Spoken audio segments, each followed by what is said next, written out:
We'll guide you through how to turn off the auto accept request on Instagram. If you find this useful, then consider subscribing and liking the video. Here we are on Instagram. So there's a setting which will go and auto accept requests.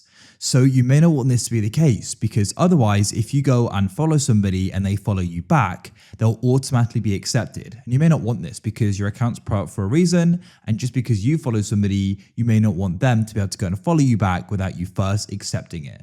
So we're going to guide you through how you can go and turn this off. And of course, you can still go and accept them if you want to, but you can go and manually do it instead of it being automatically done.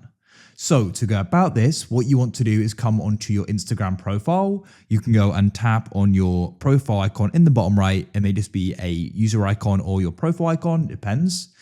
Then from here, we need to go and head to the settings. So you can go and press the three lines in the top right like so. This opens up your settings and activity. Now what we need to do here is we need to go and scroll down, and you need to go into the section how others can interact with you.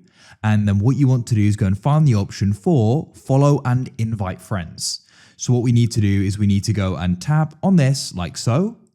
And then at the top, we've got automatically confirm anyone that you follow. We can't go and see the full setting there. It says automatically confirm follow requests from people who want to follow you back. So what we can do here is go and switch this off, and then it won't automatically be done, and you can go and manually accept them if you want to. If you found this useful, then consider subscribing and liking the video.